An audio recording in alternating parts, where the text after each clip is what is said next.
So welcome back to my class that is CA inter tax exam oriented batch. अब देखो students, यहाँ पे हम कवर करेंगे आज हमारे 4 important rules which are rule number 7, 7A, 7B and 8 of income tax rules 1962। इस पे से आपको एक बात बता देती हूँ, 100% आपको इसमें से क्वेश्चन मिलेगा ही मिलेगा। ठीक है, देयर आर नो चांसेस कि इस पे से क्वेश्चन ना आए। 100% क्वेश्चन आएगा। अब चाहे वो एमसीक्यू में आए, चाहे वो आपके लिए कोई केस स्टडी में आए, चाहे हो सकता है वो जो हमारा एक टोटल इनकम वाला क्वेश्चन होता है इसमें इसका पॉइंट आता है, अलग से भी आ सकता है। कौन से 4 रूल्स के बारे में मैंने बोला आपको? सो देखो, ये 4 रूल्स है स्टूडेंट्स, इसलिए इनको बहुत ज्यादा ध्यान से करना है। कहीं कोई डाउट आएगा तो वो मेरे से वहीं की वहीं क्लियर कर लेना। ठीक है, आप देखो हम क्लियर कैसे करें? अरे कमेंट सेक्शन में लिख देना, व्हाट्सएप ग्रुप का लिंक दिया हुआ है, ऐप का लिंक है, सब कुछ आपके पास है। चलो, rule number 7, rule number 7A, rule 7B and rule number 8। जिनको नोट साथ साथ बनाने हैं वेरी गुड, जिनको नहीं बनाने बाद में ऐप से डाउनलोड कर लेना। आपको मैं ऐप का जो लिंक है वो दे दूंगी। ठीक है, ऐप का लिंक ऑलरेडी डिस्क्रिप्शन में भी है, ऐप पे अपलोड कर देंगे ये वाले नोट्स। अच्छा, अब स्टूडेंट्स यहाँ पे बात आती है कि ये रूल नंबर 7 क्या है। देखो, हमारे पास ना कुछ अब एग्रीकल्चरल इनकम के बारे में मैंने आपको बताया था कि वो एग्जाम होती है, लेकिन in most of the cases क्या चल रहा है, फॉर एग्जाम्पल मान लो कोई कॉफी है, अब कॉफी उगा ली, कॉफी ग्रो कर ली। अब जो जिसने ग्रो करी है, जो कल्टीवेटर है, उसको लग रहा है अगर मैंने सिर्फ कॉफी ग्रो करके मार्केट में सेल कर दी तो क्या फायदा है, कुछ मिल ही नहीं रहा उसके सीड्स ग्रो करने से। तो एक काम करता हूँ, इसको ग्रो करने के बाद जो भी पर्टिकुलर प्रोसेस है वो करके इसको मैं पीस कर यानी ग्राइंड करके दे देता हूँ, जो कॉफी पाउडर आता है हमारे पास। अब ऐसे केस में स्टूडेंट्स बात ये आती है कि भाई कॉफी ग्रो करने तक एक एग्रीकल्चरल प्रोसेस था, बट आफ्टर ग्राइंडिंग अगर वो उसको दे रहा है, सो डेफिनेटली ये तो भाई उसने आगे पर्टिकुलर और सब्सिक्वेंट ऑपरेशंस किए हैं, यानी अब उसकी बिजनेस इनकम भी माननी चाहिए। अब मैं यहाँ पे बोल सकती हूँ कि एग्रीकल्चरल इनकम एग्जाम्प्ट हो जाएगी और बिजनेस इनकम टैक्सेबल हो जाएगी। एम आई राइट? जल्दी बताओ स्टूडेंट्स, सही बोला मैंने? एग्रीकल्चरल इनकम एग्जाम्प्ट हो जाएगी और बिजनेस इनकम टैक्सेबल हो जाएगी। But now the problem is कितनी इनकम को एग्जाम्प्ट माने और कितनी इनकम को टैक्सेबल माने, ये हमें बताता है रूल 7, 7A, 7B एंड 8। आप देखो, टी, देखो यहाँ पर, अब मैंने टी यानी चाय का नाम लिया तो चाय पीने मत चले जाना भाई, ध्यान से मेरी बात को समझ ले। ठीक है, चाय, कॉफी, जिसको चाय कॉफी कुछ लेनी है बाद में ले लेना, रबड़, इन सब के लिए ना पर्टिकुलर रूल्स दिए हुए हैं। लेकिन इनके अलावा, इनके अलावा अगर कुछ भी है, चाय कॉफी और रबड़ के अलावा अगर कुछ भी है तो वो कवर होता है रूल नंबर 7 में। ठीक है, एक्सेप्ट दिस, इन चारों के लिए अलग से 7A, 7B एंड 8 रूल है, बट इसके अलावा अगर कुछ भी है तो वो कवर होगा रूल नंबर 7 में ऑफ इनकम टैक्स रूल्स 1962। अब ये क्या कह रहा है रूल नंबर 7? देखो, रूल नंबर 7 ने बोला कि मान लो एक पर्सन है, ठीक है, चिंतामणि। अरे मैंने तो बोला ही था भाई, चिंतामणि आपको हर टॉपिक में हेल्प करेगा टू अंडरस्टैंड इट। ये चिंतामणि है, उसके पास ना उसका फार्म है। क्या है? फार्म है उसका,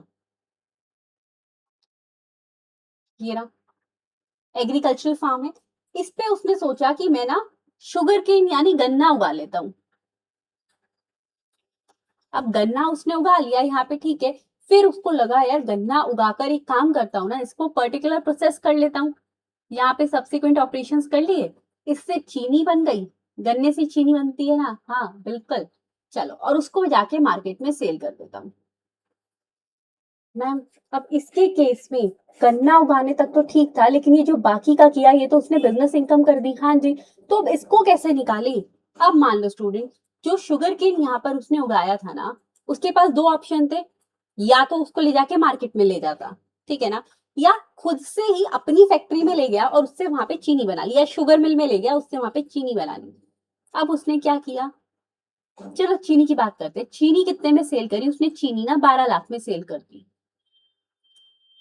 बट ये तो 50 रुपए किलो है। अरे तो 1 किलो थोड़ी ना बनाएगा वो, उसने तो क्वांटिटी में बनाई होगी, ठीक है ना, तो ध्यान से समझा करो बातों को।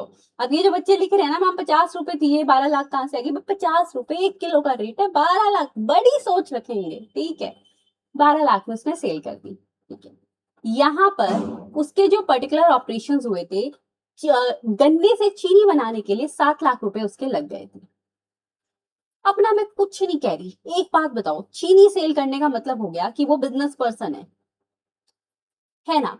अगर एज अ बिजनेसमैन तुम सोचोगे तो मुझे यहाँ पे सिर्फ इतनी बात बताओ, एज अ बिजनेसमैन तुम्हें क्या लग रहा है कि उसको यहाँ कितने का प्रॉफिट हुआ? ठीक है, कुछ नहीं है कि उसने पहले गन्ना खुद उगाया था, कुछ नहीं। यहाँ पे मुझे बता दो कि as a businessman what do you think? Ma'am as a businessman चीनी का सेल प्राइस है 12 लाख। हाँ जी, उसके लिए कुछ ऑपरेशंस करे उसने 7 लाख रुपए के। ओके, बस 8 9 10 11 12 5 लाख का प्रॉफिट। रुक जो, गन्ना नहीं खरीदा होगा क्या उसने कहीं से? एज अ बिजनेसमैन सोचो ना, गन्ना आएगा तो उस पर कुछ होगा। मान लो 1 लाख रुपए का गन्ना खरीदा था, ठीक है, इसका मतलब ये गन्ना, बट मैम वो तो उसका खुद का था। मैंने कहा उसका खुद का था, लेकिन एक बात सोच लो, उसने किसी से खरीदा है, यानी ये इस गन्ने की मार्केट वैल्यू है। मार्केट वैल्यू, अगर आपने ये पॉइंट समझ लिया ना, तो रूल 7 कहीं से भी आ जाए, ये पॉसिबल ही नहीं है कि आप उसमें गलती कर दो। ठीक है, so market value of sugarcane, तो इसका मतलब उसको 4 लाख का प्रॉफिट हो गया। ये 4 लाख उसकी बिजनेस इनकम बन गई, विच इज टैक्सेबल। चलो, मैंने ना एक्चुअली में पूरे क्वेश्चन को 2 पार्ट में डिवाइड कर दिया। एक तो वो बिजनेस वाला पार्ट हो गया, पहले हमेशा बिजनेस वाला निकाल दो, इजीएस्ट पार्ट है, बिजनेस वाला निकालो, साइड करो। फिर आता है ये एग्रीकल्चरल पार्ट। ठीक है, जहां पे यहां तक उसने करा कि उसने शुगर केन को उगाया था। अगर उगा लेता बस और कुछ ना करता ना, तो इन दैट केस वो उसकी एग्रीकल्चरल इनकम की एग्जाम थी। अब यहां तक पे कितना है वो एग्जाम होगा, क्योंकि इतनी तक एग्रीकल्चरल है। देखो स्टूडेंट्स, मैं ना ग्रीन मार्कर से लिख रही हूँ जो भी एग्जाम है। अब वो कह रहा है कितना एग्जाम पे करना है, वो कहता है एक्चुअली ना सेल प्राइस तो कुछ है ही नहीं। मैम एग्जाम पे तो लिख के क्यों बता रहे हो? बेशक एग्जाम है, लेकिन इनकम टैक्स रिटर्न में आपको सब कुछ मेंशन करना होता है, ठीक है, क्योंकि उन्हें क्या पता ना कि जो आपके बैंक अकाउंट में पैसा आया वो कहाँ से आया। You have to tell them कि भाई ये पैसा जो है मुझे गन्ना सेल कर कर आया था, तो इसको एग्जाम करो। चलो, अब यहाँ पे मैम गन्ना सेल तो हुआ ही नहीं, खुद ले लिया था। कितने का लिया था? अगर खुद ना लेके मार्केट में जाता तो कितना था? ये वाली जो उसकी मार्केट वैल्यू है ना, इसको सेल वैल्यू मान लो। अज्यूम करते हैं, डीम करते हैं, हम मान लेते हैं कि जो उसकी मार्केट वैल्यू है, जो हमने बिजनेस इनकम में भी ली थी, वही उसकी सेल वैल्यू रहती है अगर वो किसी और को सेल करता। सो मार्केट वैल्यू कितनी आई है? 1 लाख रुपए। ठीक है, यहाँ पर गन्ना उगाने के लिए कोई एक्सपेंसेस हुए होंगे, मान लो 30,000 रुपए। तो 70,000 की इनकम जो है वो एग्रीकल्चरल इनकम है, that is exam from income tax act. Clear? समझ आ गया ये पॉइंट? कहीं किसी को कोई डाउट? आई होप अगर इसके बाद आपको कहीं से भी रूल 7 का क्वेश्चन आता है ना, so you will be 100% able to do that question. अब एक बार आ जाओ हमारे पास ना। अच्छा मैम इसमें ना इतना कुछ लिखा है, मैं कह रही हूँ इसको पढ़ने की भी जरूरत नहीं है, जितना मैंने आपको बताया ना that is more than enough. Okay, illustration पर आ जाओ। Illustration number 1, mister B grows sugarcane and uses the same for the purpose of manufacturing sugar in his factory. ये तो एग्जाम्पल भी वही वाला दे रहा है जो भी हमने किया है, तो इसको होमवर्क में दे दूं आपको? शायद दिस इज योर होमवर्क, ये क्वेश्चन करना। कहीं कोई डाउट आता है कि किस तरीके से बिजनेस इनकम एग्रीकल्चरल इनकम निकल रही है, तो you can ask me. Okay, यहाँ हो गया आपके पास रूल नंबर 7 खत्म। अब देखो, अरे कौन सुन रहा है कि हम क्वेश्चन करेंगे या नहीं करेंगे? ये तो ऑनलाइन क्लास है, यूट्यूब क्लास है, एग्जाम ओरिएंटेड बैच है ना, तो नहीं करते ना क्वेश्चन। ठीक है स्टूडेंट्स, मेरा कुछ भी इसमें, कुछ मेरा कोई लॉस है इसमें नहीं, जो लॉस है ना वो आपका है। तो समझो, अगर मैं आपको कोई होमवर्क दे रही हूँ तो प्लीज स्टूडेंट्स, प्लीज उसको साथ साथ कवर करो, कि जिससे जो मैं आपको होमवर्क दे रही हूँ ना, मुझे पता है भाई ये क्वेश्चन अगर आपने कर लिया उसके बाद आपका यहाँ तक की प्रैक्टिस कवर है, रूल 7 खत्म है आपके लिए। समझ आई? तो आप इसको करोगे, और in fact what you can do, आप इसको करने के बाद आप मुझे YouTube के कमेंट्स में लिखकर बताओगे कि ma'am yes we have done this question. Okay, yes, जो ग्रुप में ऐड हो रहे हो ग्रुप में लिख देना। ग्रुप का लिंक मैं काम करूंगी कमेंट्स में भी डाल दूंगी। अब रूल नंबर 7 है income from growing and manufacturing of rubber. ये क्या है? रूल 7 ये कहता है कि अगर मैंने आपको बोला था ना टी रबर कॉफी इन सबके लिए अलग रूल बने हुए हैं, तो रूल 7 किसके लिए था? Other than, other than rubber tea coffee लिख दो, other than rubber tea coffee. Rule 7 ए किसके लिए है? रबड़ के लिए है। अच्छा, रबड़ यानी वो नॉन डस्ट वाली इरेजर नहीं, रबर प्लांट की बात हो रही है यहाँ पे, ठीक है ना? यस, सो अब देखते हैं कि रूल 7 ए हमें क्या कहता है।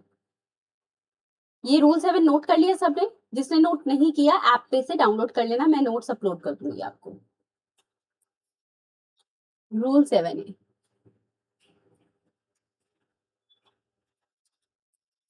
किसके बारे में बता रहा है दोस्तों? हमें रबड़ के बारे में। यानी अगर, अच्छा मैम, अगर उसने रबड़ खाली ग्रो करी होती, अगर उसने रबड़ खाली ग्रो करी है उसमें कोई प्रॉब्लम नहीं है, क्योंकि ग्रो करके सेल कर दी, एग्रीकल्चरल इनकम है।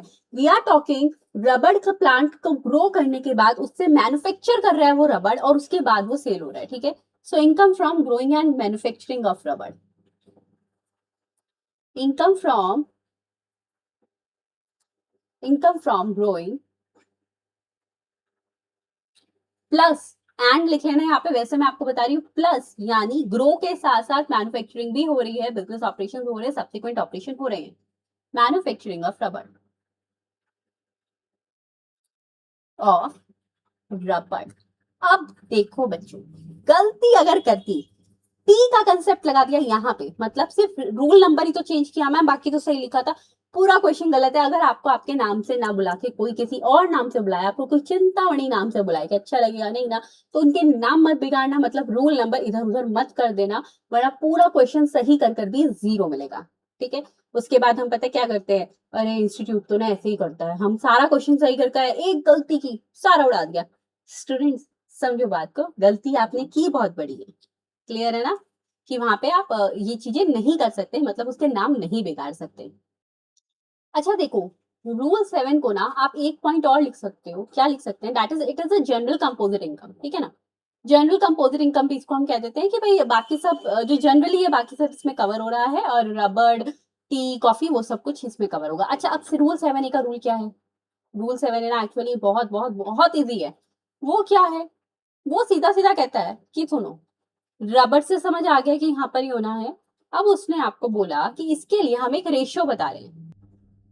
देखो, इसमें कहा गया कि इन द केस ऑफ रबड़ ना, जितना भी प्रॉफिट आए उसको 2 पार्ट्स में डिवाइड कर दो, agricultural income and business income. Agriculture वाला पार्ट बिना कुछ सोचे समझे 65%, और 100 में से 65 को या कितना रह गया, 35%, 35% मानना है बिजनेस पार्ट। यानी मान लो अगर उसने लिखा आपको कि 2 लाख रुपए की इनकम हुई है from growing and manufacturing of रबड़, कुछ दिमाग नहीं चलाना, चाहे वो मार्केट वैल्यू दे रहा है, फर्दर ऑपरेशन दे रहा है, कुछ भी, सीधा सीधा इस रेशियो में डिवाइड कर दो, एग्रीकल्चर और बिजनेस इनकम। मैंने कहा था बहुत ईजी है ये। अब हम वैसे ना, ये रबड़ वाला कंसेप्ट क्या है थोड़ा बताओगे? हाँ हाँ मैं बताती हूँ। देखो क्या होता है ना स्टूडेंट्स, फार्मर्स जो हैं वो रबड़ के प्लांट ग्रो करते हैं, ठीक है, बहुत साल लगते हैं इसमें। उन्होंने मान लो रबड़ का प्लांट ग्रो किया, my drawing is not so good, तो बस मैं ऐसे ही कर रही हूँ, ठीक है, अब ड्राइंग पे मत जाना। चलो, यहाँ पर ग्रो करने के बाद after years and years of irrigation, cultivation, उन्होंने सीड डाला, फर्टिलाइजर, सब कुछ करने के बाद फिर फार्मर आकर यहाँ पर इसकी जो बाक है ना उसके ऊपर कट लगाते हैं, और इस कट के ऊपर से एक व्हाइट लिक्विड निकलता है। उस व्हाइट लिक्विड को हम लेटेक्स कहते हैं, ठीक है। फिर जाकर जो मैन्युफैक्चरिंग ऑपरेशंस के लिए इसको लेके जाया जाता है, और इस लेटेक्स से ना स्टूडेंट, इस लेटेक्स पे बहुत सारे सब्सिक्वेंट ऑपरेशन होते हैं, और वहां से बनते हैं रबड़ के ब्लॉक्स या रबड़ की शीट्स, जो भी उन लोगों ने बनानी हो, ठीक है, शीट्स या ब्लॉक्स। अब ये सब हुआ, इसीलिए हम कहते हैं कि इसमें बिजनेस ऑपरेशन भी आ रहा है और एग्रीकल्चरल ऑपरेशन भी आ रहा है। समझ आ गई बात मेरी? चलो इतना ही था हमारे पास। रूल नंबर 7 है, इसका क्वेश्चन देख लो, इलिस्ट्रेशन नंबर 2। मिस्टर सी मैन्युफैक्चर्स लेटेक्स। अब आपको समझ आ गया ये लेटेक्स क्या होता है, ठीक है ना। उसकी बात पे, उसकी शाखा पे कट लगा के एक व्हाइट लिक्विड निकलता है, that is latex from the rubber plants grown by him in India. उसने पहले ग्रो करे, उसके बाद उससे लेटेक्स निकाल लिया। These are then sold in the market for 30 lakh. Cost of growing rubber plants 10 lakh, that of manufacturing latex 8 lakh, compute is total income. बताओ बताओ। अब यहाँ पर जो बच्चे गलती करेंगे, मैम उसने क्या किया, मार्केट में लेके जाके 30 लाख का सेल किया, तो 30 लाख का 65:35 कर दो। अरे वाह क्या बात कही है, खुश हो गई मैं तो। इतना दिमाग चला रहे हो आप लोग, है ना भाई, है ही। अगर आप हर चीज चैट जीपीटी से, गूगल जेमिनी से पूछोगे तो दिमाग तो इतना ही चलेगा, ठीक है। अब यहाँ मेरी बात सुनो, इनकम को डिवाइड करना है बच्चों, इनकम को 65:35 करना है। इनकम कितनी हुई है पहले ये तो निकाल लो। मार्केट में सेल किया 30 लाख का, रबड़ को ग्रो करने की 10 लाख का खर्चा आया, लेटेक्स ग्रो करने का, मैन्युफैक्चर करने का 8 लाख का खर्चा आया, 30 लाख में से 18 लाख का खर्चा हो गया, बचे 12 लाख। 12 लाख इनकम है, इसको डिवाइड कर दो 65:35, ठीक है। इसीलिए दिमाग चलाना शुरू कर दो, हर चीज एआई पे डिपेंड मत रहा करो। ओके, चलो। सो देखो 12 लाख का 65% agricultural income and business income 35%। Next, rule 7B is for the coffee. Rule 7B किसके लिए? कॉफी के लिए। अच्छा जरा कमेंट तो करो, चाय पसंद है कॉफी? हाँ जी, हाँ जी। अब आज ही ना पता है, मैंने एक स्टेटस पे देखा था डैट इतनी गर्मी में, पर तो हम सभी पीते हैं चाय, उसने पी होगी और उसने डाल रखा था कि चाय गर्मी ही गर्मी को काटेगी। ठीक है, तो जरा आप मुझे बताओ आपको क्या पसंद है, चाय या कॉफी? रूल 7B वैसे कॉफी के लिए, मैम चाय के लिए नहीं। नहीं नहीं, चाय इतनी ज्यादा इंडिया में फेमस है, उसको अलग रूल दे दिया, उसका रूल 7 के आगे AB में नहीं डाला, अलग से रूल 8 दे दिया। ठीक है, कॉफी। अब स्टूडेंट्स, कॉफी की ना दो क्राइटेरियाज हैं, दो कैटेगरी आएंगी कॉफी की, देखते हैं कैसे कैसे। अब वो दो क्राइटेरियाज कौन से हैं, तो देखो पहला केस तो हमारे पास आता है यहाँ कॉफी के केस में। देखो स्टूडेंट्स, यहाँ पे ना कॉफी को पहले तो ग्रो किया, उगा दिया, उसके बाद उसको क्योर किया। अब क्योर करना क्या होता है, देखो अभी मैं समझाती हूँ, एक बार पहले लिख लो, ठीक है, फिर मैं समझा रही हूँ। यहाँ सेकंड केस में उसने कॉफी को ग्रो किया, फिर उसकी क्योरिंग करी यानी क्योर किया, उसके बाद स्टूडेंट्स उसको उसने क्या किया, उसको उसने ग्राउंडेड किया। मैंने बोला आपको लिख लो, मैं समझा दूंगी अभी क्या बता रही हूँ। और फिर रोस्टिंग कर दी। लिख लो, पहले केस में उसने क्या किया स्टूडेंट्स, एक मिनट एक मिनट, एक गलती हो गई यहाँ पे, उसको ठीक कर लेते हैं, मुझे लिखते लिखते ही लग रहा था ये गलती हो रही है। पहले कोई चीज भूनोगे तभी तो ग्राइंडिंग करोगे, कैसी बातें हो गई। चलो लिखो, रोस्टेड एंड ग्राउंडेड।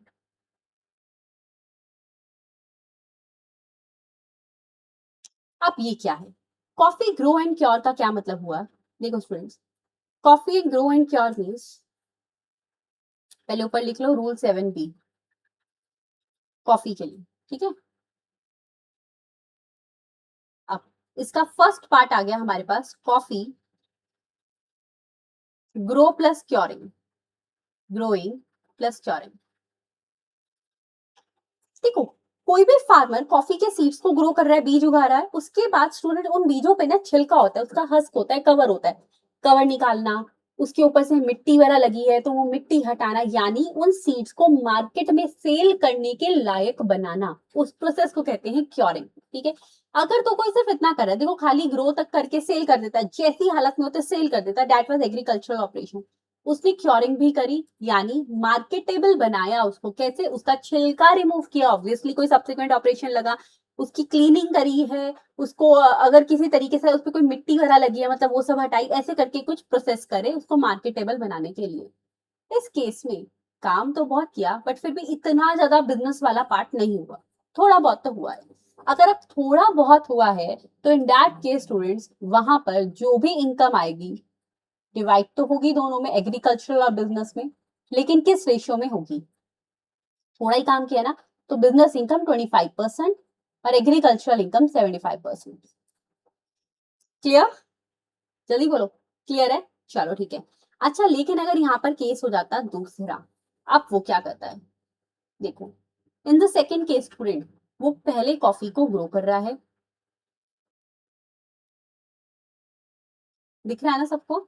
हाँ जी, उसने कॉफी को 4 प्रोसेस किए, ग्रो किया, फिर उसकी वही क्योरिंग कर दी, सबसे पहले क्योरिंग ही की जाती है जिससे उसको साफ किया जाता है, छिलके हटाए। उसके बाद वो कहता है अरे वो जो जैसे नेस्कैफे ब्रू की कॉफी आती है ना, पिसी हुई कॉफी, कॉफी पाउडर, वही सेल करता हूँ, ज्यादा पैसा मिलेगा, ठीक है। उसके लिए उसने अब उन सीड्स को भून दिया, ठीक है, यानी रोस्टिंग करी, और फिर उनको ग्राइंड कर दिया।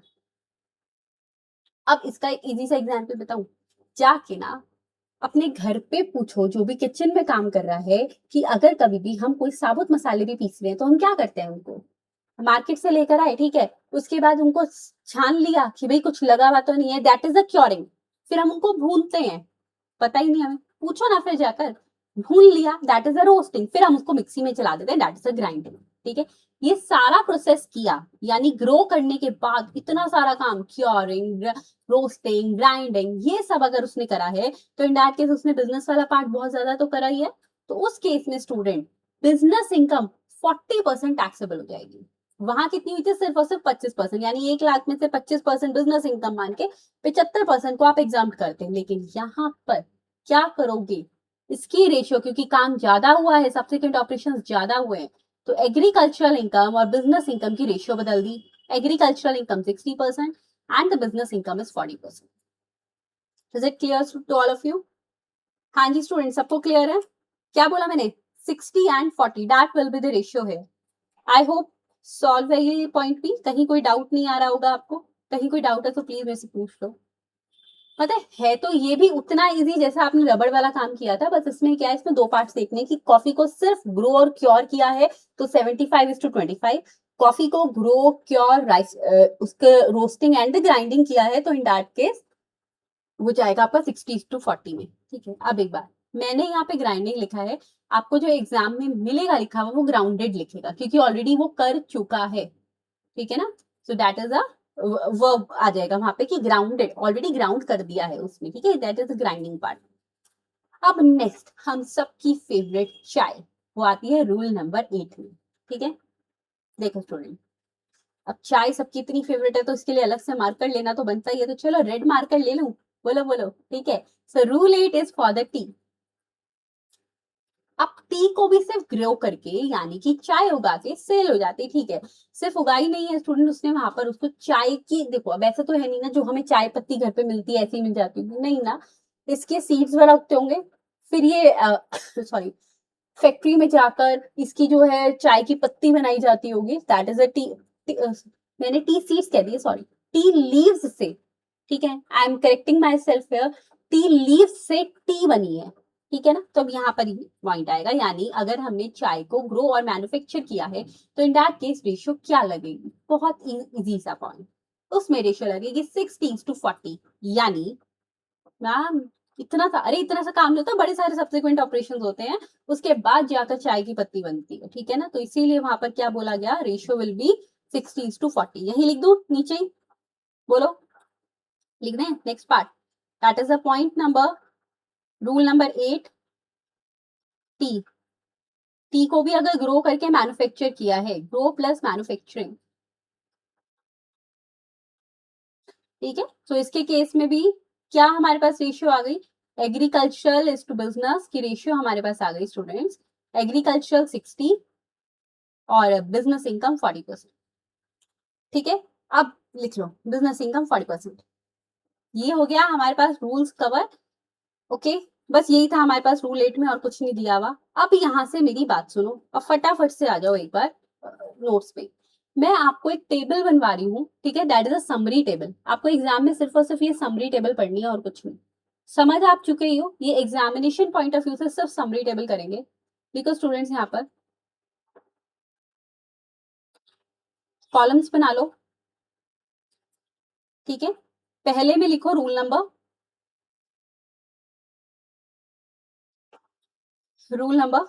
सेकंड में लिख लो पर्टिकुलर्स, थर्ड में लिखो एग्रीकल्चरल इनकम,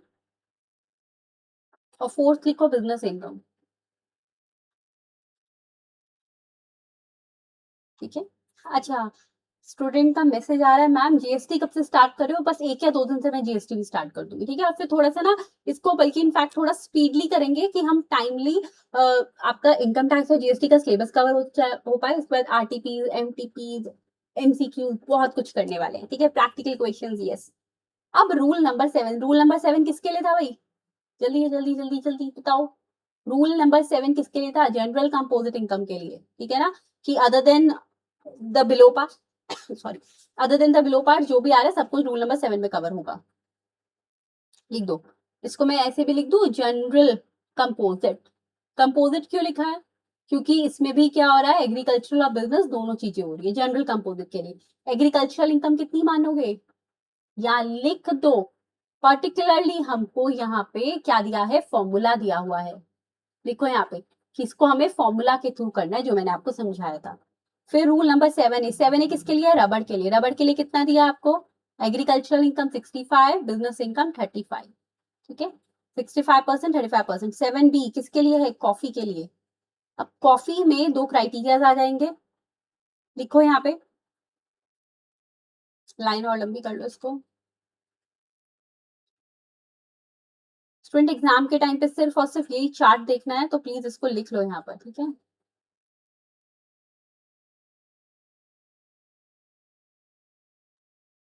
लिखो इसको, कॉफी अगर तो करी है ग्रो प्लस क्योर, G+C, तो कितना है? तो है 75% एंड 25%। अगर उसने करा है ground grow plus cure plus roast plus grounding, तो कितना आएगा? 60% इज टू 40%। क्लियर? नेक्स्ट आता है टी के लिए। टी के लिए कितना हो जाएगा? Again 60% is to 40%। I hope यहाँ तक सबको समझ आ गया होगा, कहीं कोई डाउट कोई क्वेरी नहीं रही होगी, ठीक है। फिर भी कोई डाउट है तो definitely you can ask me in the comment section, फटाफट से बताओ मुझे कमेंट्स करके। अच्छा, बस अभी टॉपिक खत्म हुआ। नेक्स्ट टॉपिक हमारे पास आता है इनकम फ्रॉम फार्म बिल्डिंग, जिसको हम कवर करेंगे हमारी नेक्स्ट क्लास में, ठीक है। अब जिन भी बच्चों को ICAI का मटेरियल लेकर इनकम फ्रॉम फार्म बिल्डिंग से डर लगता है ना, डरो मत, वी आर हियर, ठीक है ना, सो डरना नहीं है। ये बहुत ही, इनफैक्ट मैं ये कहूंगी आपको, मेरा प्रॉमिस है, मैं आपको इसको मोस्ट इजीएस्ट टॉपिक बना दूंगी, ठीक है। सो जस्ट स्टे ट्यून्ड इस नेक्स्ट टॉपिक के लिए।